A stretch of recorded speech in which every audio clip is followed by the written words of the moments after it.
अष्टावक्र ने जो भी बात कही है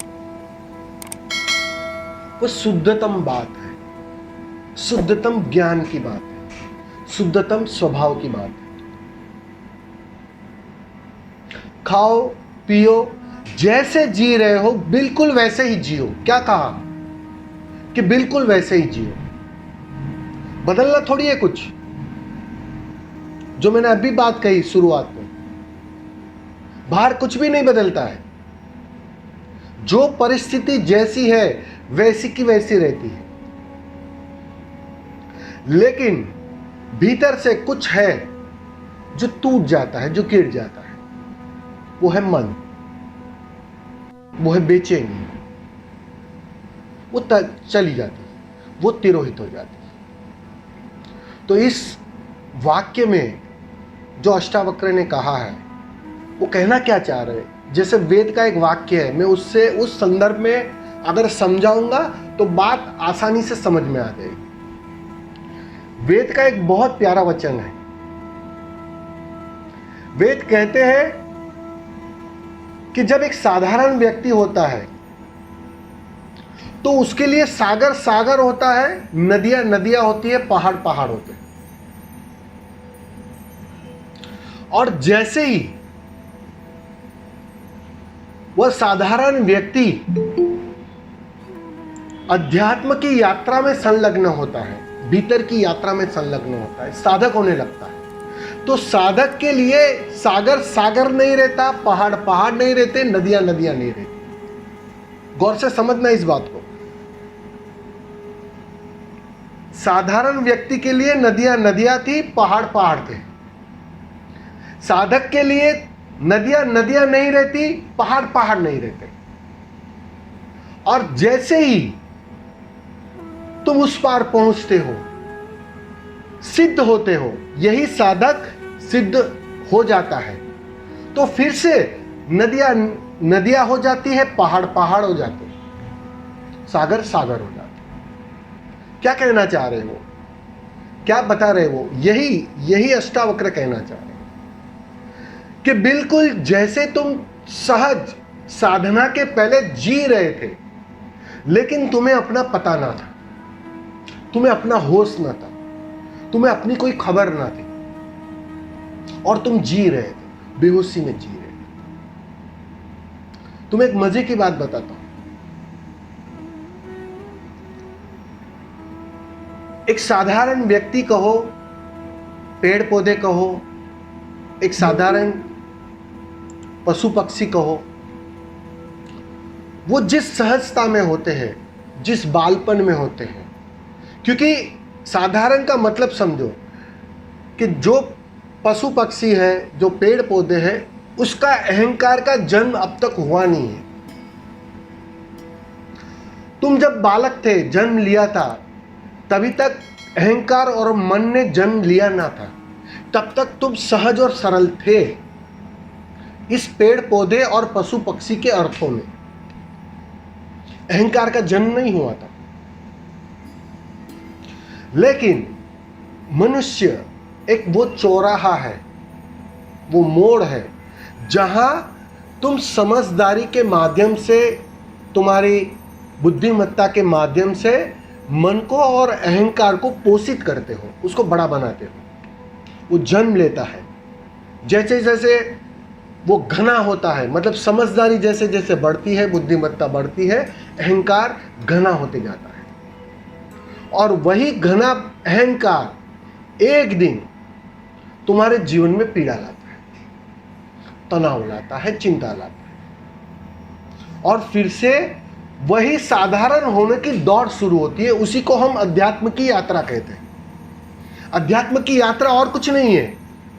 कोई परमात्मा पा लेना, बुद्धत्व पा लेना, समाधि पा लेना, ये व्याख्याएं अच्छी अच्छी है, लेकिन अगर तुम मुझे पूछो तो मैं एक ही बात कहूंगा, फिर से बच्चे होने की यात्रा है, फिर से साधारण होने की यात्रा है, फिर से बालक होने की यात्रा है, फिर से ना समझ होने की यात्रा है, अज्ञानी होने की यात्रा है।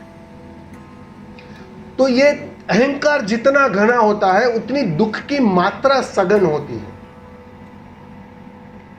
और जितनी दुख की मात्रा सघन होती है उतनी गहरी छलांग लगती है अध्यात्म में, डुबकी लगती है, भीतर डुबकी लगती है। तो ये जो भीतर की यात्रा है, ये जो भीतर जाना है, वो वास्तव में फिर से लौट आने की व्याख्या है, फिर से स्वभाव में लौट आने की व्याख्या है। इस अर्थों में कहा है कि खाओ पियो मजा करो, क्योंकि यहां कुछ भी पकड़ने जैसा नहीं है, क्योंकि जो भी मूल्यवान है वो मिला हुआ है। जो जानता है वो यही कहता है, जो भी मूल्यवान है उसको तुमने कभी खोया नहीं है, लेकिन उसकी खबर नहीं है, उसका पता नहीं है। वो तो अहंकार की अग्नि से जब तुम गुजरते हो, पीड़ित होते हो, चिंता से भरते हो, तब जो मिला था उसका मूल्य तुम्हें दिखाई पड़ता है कि अरे मैंने क्या खो दिया। इस अहंकार के चक्कर में, इस मन की बेचैनी के चक्कर में मैंने अपने आप को खो दिया, अपने स्वभाव को खो दिया, अपने होने को खो दिया।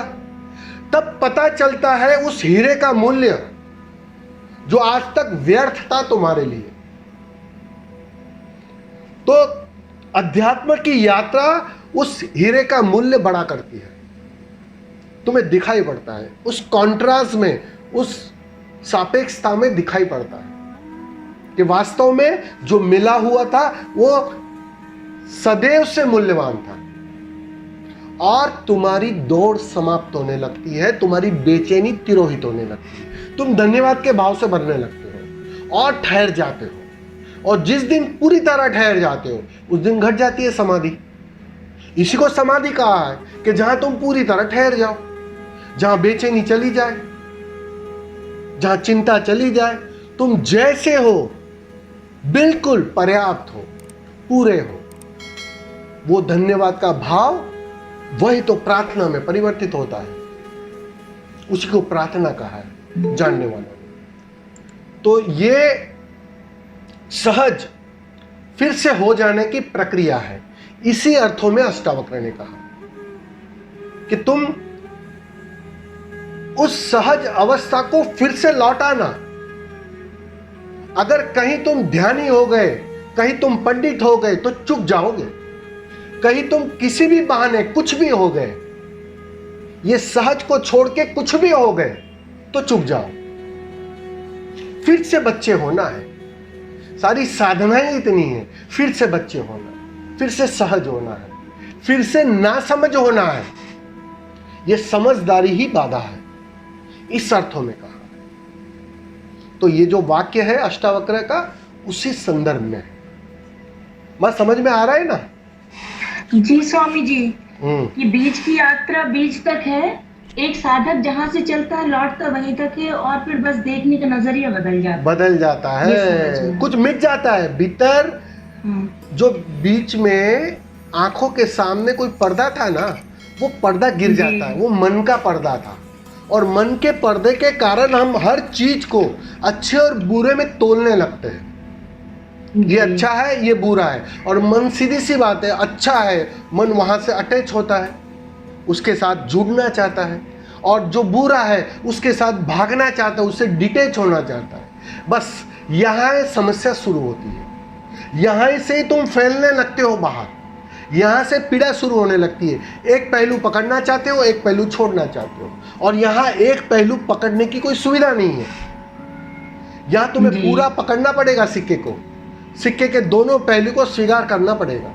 और जितना जल्दी तुम सिक्के का दोनों पहलू स्वीकार कर लोगे, तुम पाओगे जीवन में बेचैनी गई, जीवन से तनाव गया, जीवन एक ठहराव आने लगता है। जितना जितना स्वीकार भाव आने लगता है, एक ठहराव आने लगता है। और परिणाम में एक दिन ये जो बीच में मन की परत है आंखों के सामने, वो गिर जाती है, छट जाती है, बादल छट जाते हैं, और तुम्हें बात साफ तरीके से दिखाई पड़ती है। अरे यहां परमात्मा के अतिरिक्त कुछ नहीं है, यहां मेरे अतिरिक्त कुछ नहीं है। किससे गिला, किससे सिकवा, क्यों करूं सिकवा, ये बात साफ हो जाती है।